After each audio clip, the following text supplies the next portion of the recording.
किं नो राज्येन गोविन्द किं भोगैर्जीवितेन वा।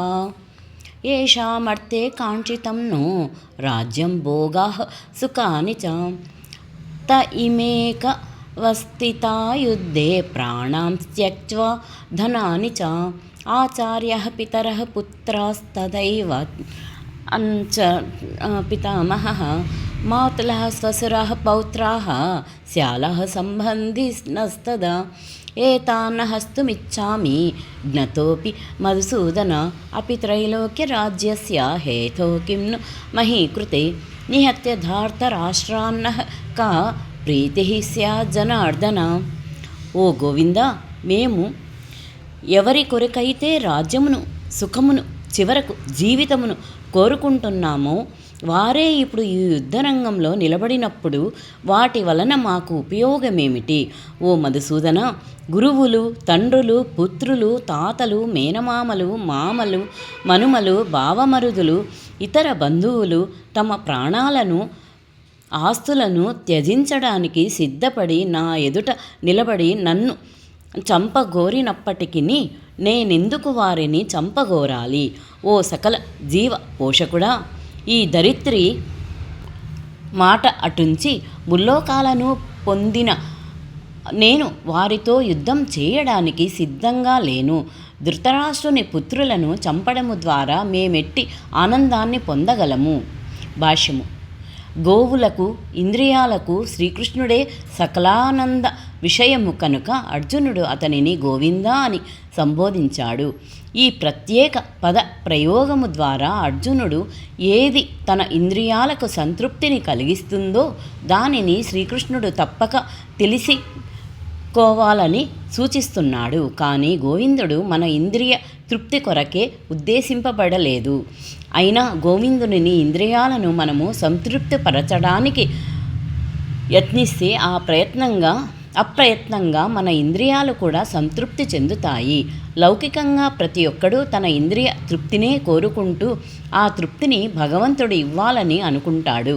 కానీ భగవంతుడు జీవులు ఎంతవరకు అర్హులో అంతవరకే ఇంద్రియ తృప్తిని కలిగిస్తాడు కానీ వారు కోరినంత కాదు. అయినా మనిషి దీనికి విరుద్ధ మార్గాన్ని చేపట్టినప్పుడు, అంటే స్వీయేంద్రియ తృప్తిని కోరకుండా గోవిందుని ఇంద్రియ తృప్తికి ప్రయత్నించినప్పుడు ఆ గోవిందుని కృపతో అతని సమస్త కోరికలు నెరవేరుతాయి. తన జాతి కుటుంబ సభ్యుల పట్ల అర్జునునికి ఉన్న గాఢానురాగము, వారి ఎడ ఉన్నటి సహజ కరుణ కారణంగా కొంత ఇక్కడ ప్రదర్శితమైంది. అందుకే అతడు యుద్ధానికి సిద్ధపడలేదు.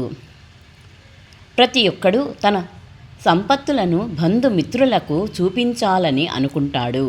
కానీ తన బంధుమిత్రులందరూ యుద్ధరంగంలో వధింపబడతారు కనుక విజయము తర్వాత తన సంపదను వారితో పంచుకోలేనని అర్జునుడు భయపడ్డాడు. సాధారణమైన లౌకిక జీవన గణన ఈ రకంగా ఉంటుంది. కానీ ఆధ్యాత్మిక జీవనము దీనికి భిన్నమైనది. భక్తుడు భగవంతుని కోరికలను తీర్చాలని కోరుకుంటాడు కనుక భగవంతుడు సమ్మతిస్తే ఆ దేవదేవుని సేవ నిమిత్తమై సకల సంపత్తులను స్వీకరించవచ్చును. భగవంతుడు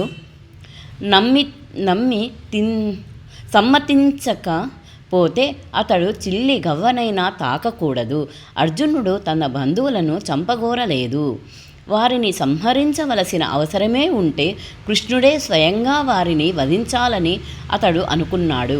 యుద్ధరంగానికి రాకముందే వారిని శ్రీకృష్ణుడు అదివరకే సంహరించాడని, తాను కేవలం శ్రీకృష్ణుని చేతిలో పనిముట్టుగా కావలసి ఉన్నదని అర్జునునికి ఆ క్షణంలో తెలియరాలేదు. ఈ సత్యము రాబో అధ్యాయాలలో వెల్లడి చేయబడింది. భగవంతుని సహజ భక్తునిగా అర్జునుడు తన దుష్ట జ్ఞాతులు సోదరుల పట్ల ప్రతీకారం తీర్చుకోవాలని అనుకోలేదు. కానీ వారినందరినీ వధించడమే భగవంతుని సంకల్పము.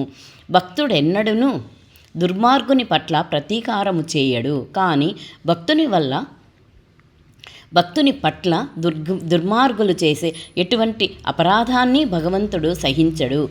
భగవంతుడు తన విషయంలో ఒక వ్యక్తిని క్షమించగలడు, కానీ తన భక్తులకు హాని చేసిన ఎవ్వడినీ అతడు క్షమించడు.